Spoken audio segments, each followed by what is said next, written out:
Welcome to my YouTube channel. मेरे प्यारे बच्चों, आज का जो सेशन लेके आया हूँ वो नीट एग्जाम से अपना एक सीरीज स्टार्ट हो रहा है। 120 डेज में हम बेहतरीन क्वेश्चन करेंगे कि आपका स्कोर बूस्टअप हो।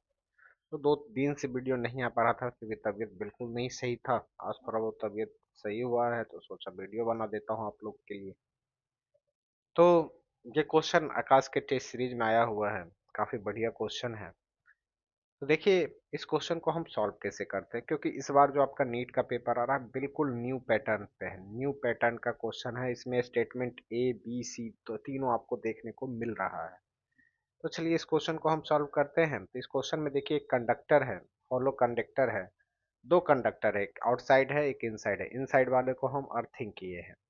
तो अर्थिंग करने के बाद ये स्टेटमेंट ए बी सी में हमको पूछा है कि कौन सही है कौन सा गलत है। तो देखिए कि जब भी हम किसी चीज को अर्थिंग करते हैं तो उसका पोटेंशियल क्या हो जाता है, जीरो हो जाता है। क्यों? क्योंकि अर्थ का कैपेसिटेंस इतना ज्यादा लार्ज होता है, उसका पोटेंशियल को वो जीरो करता है। तो अगर हम बात करेंगे, ये इनर स्फीयर है, इसको हम बोलते हैं इनर स्फीयर। तो अगर हम इस इनर स्फीयर को, इनर को अगर हम अर्थिंग कर दिए हैं, मतलब ये स्विच को कनेक्ट कर दिए हैं, इसका पोटेंशियल कितना होना है, इसका जो फाइनल पोटेंशियल होना है वो 100% है, जीरो होना ही है। मतलब इसका जो फाइनल पोटेंशियल होगा वो जीरो होगा। अब ये जीरो करेगा कौन? क्योंकि अर्थ पे ये आउटर सेल है, तो आउटर सेल के कारण इनर स्फीयर पे क्या होगा, पोटेंशियल तो आएगा। ठीक है ना? तो पहला किसके कारण आएगा इस पे potential? Potential due to outer shell, outer, due to outer shell के कारण आएगा। फिर क्या होगा, यहां से इसके पोटेंशियल को जीरो करने के लिए क्या होगा, अर्थ के थ्रू चार्ज इसके ऊपर में आएगा। तो सपोज कीजिए इसके ऊपर में जो चार्ज आया है वो क्यू डैश आया है, तो जो ये क्यू डैश इसके ऊपर में डिस्ट्रीब्यूट होगा उसके वजह से भी इस पे पोटेंशियल आएगा। तो ये क्या हो गया, आउटर सेल के कारण आया है। और एक क्या आएगा, ये क्यू डैश चार्ज के कारण। तो पोटेंशियल किसके कारण होगा, ये क्यू डैश चार्ज जो कि अर्थ के थ्रू चल के आया है उसके वजह से होगा। तो इनर पे पोटेंशियल तो फाइनली जीरो ही होना है। आउटर के कारण कितना पोटेंशियल होगा बताइए, के क्यू टू अपॉन कितना, हाउ मच, R2, क्योंकि इसका रेडियस बाहर वाले का R2 है, प्लस प्लस के q one dash upon R1, क्योंकि ये इनर स्फीयर पे चार्ज आया है तो R1 रेडियस लेना है।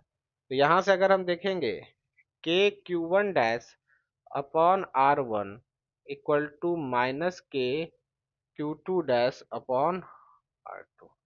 के से के निपट गया, तो क्यू डैश का वैल्यू कितना आएगा, क्यू डैश का वैल्यू आएगा minus Q two R1 upon R2।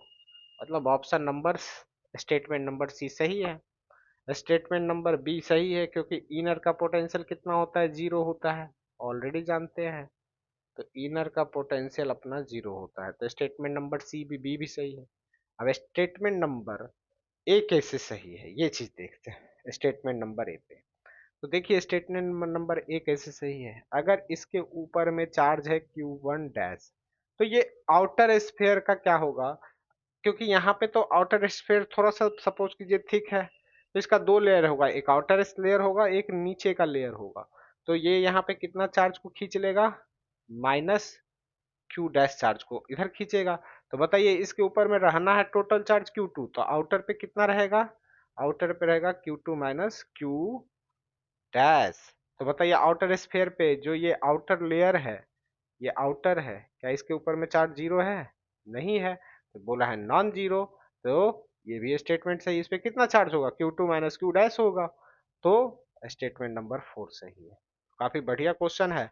इस बार आपके नीट के पेपर में इस तीन तीन स्टेटमेंट वाला ही क्वेश्चन आने वाला है, तो इस पे आप लोग अच्छे से फोकस कीजिए।